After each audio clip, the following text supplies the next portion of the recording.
Israeli Prime Minister Benjamin Netanyahu has blamed Hamas for the ongoing failure to reach a ceasefire deal that would have secured the release of 6 Israeli hostages whose bodies were recovered from Gaza over the weekend. Hamas claims the hostages had been killed by Zionist bombing and blames the deaths on Israel for continuing the war in Gaza and on the United States for supporting the war. But let's talk about what these developments mean for the ongoing conflict and the political survival of Netanyahu with Thembisa Fakude, a senior research fellow at AFRASID.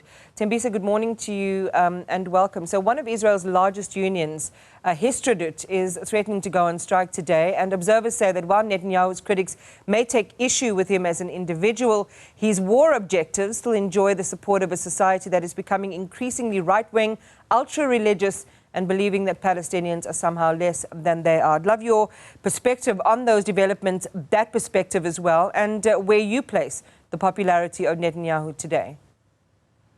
Well, Netanyahu is certainly not popular, but it's important what you've just mentioned, that the war against the Palestinians, both in Gaza and the West Bank, is still very popular within the Israeli citizens. They are not calling for the cessation of hostilities in the war. Mainly they want a deal so that the hostages can be returned. But the war still enjoys a lot of support within the Israelis, and many of them, of course, including people such as Yair Lapid and Benny Gantz, who are hoping to replace Benjamin Netanyahu when he eventually leaves power, won't even use that example of stopping the war in Gaza for their own political survival and for their own political careers.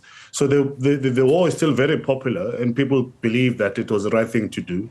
But what I think most of them want to see happening at the moment is the release of the hostages that are still somewhere in the tunnels in Gaza. Do you think Netanyahu has abandoned the safe return of hostages? Yes, of course. I think he has abandoned them. He knows that once that happens, the war will be over, and he has to face the music.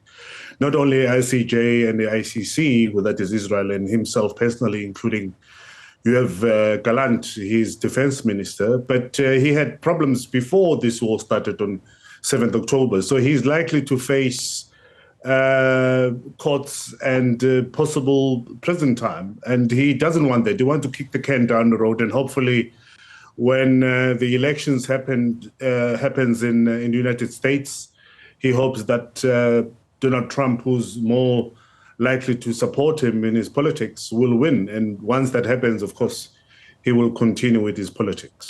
Share with our viewers the concept or this issue relating to the Philadelphia corridor, which is important to Netanyahu strategically and politically, and why this is a big issue and an issue as well that creates more distance between negotiators on both sides. Well, Hamas will never accept that.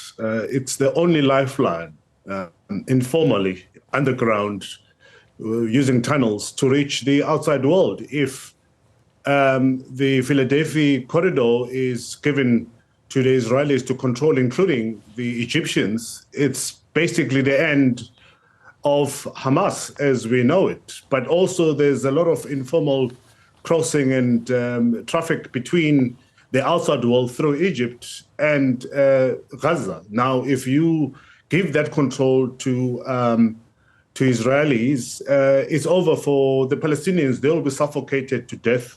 And that's why that is a point of contention at the moment. And Hamas insists that that must still remain under the control of the Egyptians and the Palestinian Authority, whatever that means. As you said towards the beginning, Thembisa, there still seems to be, especially right-wing support for Netanyahu. And we'll talk, if there's time, about aspirations for Gaza itself in terms of access to that territory and that land. But how is this issue and Netanyahu's position on the Philadelphia corridor being perceived inside his own cabinet? We understand that his defense minister, Yoav Gallant, opposed this move. Things didn't go well in the way that all of this was raised during that surprise cabinet vote. Well, it's not a popular discussion within the Israeli war cabinet at the moment, of course, except for persons such as Yoav Gallant, Gallant, because he understands, he's a military man, so he understands that when you negotiate with an enemy, there must always be that window of communication open, whether that's formal or informal. And Philadelphia corridor and the border between Gaza and Egypt has always been used for that. We have the Gazans, those that are sanctioned and allowed by the Israelis, going up and down in between Gaza and Egypt for purposes of trying to find peace and other military requirements that are sanctioned by both the Gazans, not by both Israelis and Egyptians. So it's a very important piece of land that has to remain independent and clear of control for all parties involved. And this is key for the continuing negotiations between all parties. So once you shut that down, you basically shut the possibility of peace in the region, but importantly, also the possibilities of possible constructive meetings between all parties. So that is understood. But you have Benjamin Netanyahu at the moment who does not want to entertain any discussions that make sense. He wants to continue with his bombardment, hoping that will gain more support. But by the look of things, I don't think that's likely to happen. We'll have to wait and see what's going to happen today. But it's likely that today is going to be the beginning of the end for Benjamin Netanyahu. That's a very interesting position you take, and we'll see. I mean, he survived a great deal of criticism in the past, notwithstanding, of course, some of the historical issues in terms of, his criminal charge travails or his, the corruption situation facing him. But I want to talk next, Thembisa, in the lead up to the 1-year anniversary of the latest conflict between Israel and Gaza. As we come up on that moment, talk to us about where you see the position of Hamas. Many have written that they seem to be in an increasingly weakened position. We've already discussed Netanyahu and the prospects for what happens next. But what do you see manifesting over the next few weeks as the world begins to mark 1 year? And 40,000 Palestinians dead, and already an increasing number of hostages killed as well? Well, I hope we don't reach the 7th of October 2024. I hope this gets, finished before that happens, and hopefully what's going to happen today could lead to that. But Hamas, of course, is weakened. Hamas as a movement has got no future in terms of governing Gaza and the West Bank. They will have to reinvent themselves, probably come up with a new name.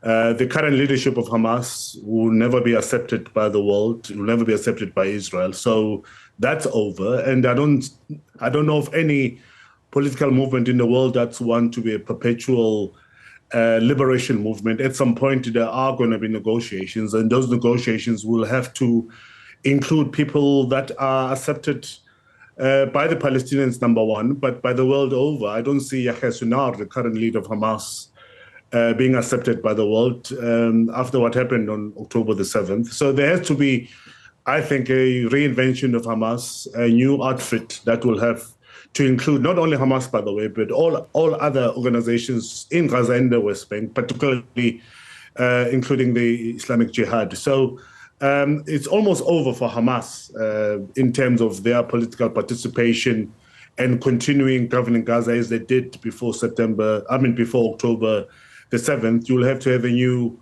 formation of some sort and a new leadership in Palestine that could represent the Palestinians. And again, it's happening in the face of just everyday, ongoing intensification of suffering for ordinary Palestinians as well. I don't know if you want to maybe just share an update on the impact that this has had, even though at political level and other levels, peace talks, whether they will, culminate in anything substantive and shift the needle in terms of what will happen for the future of those on both sides. The humanitarian situation really is a cause for massive concern.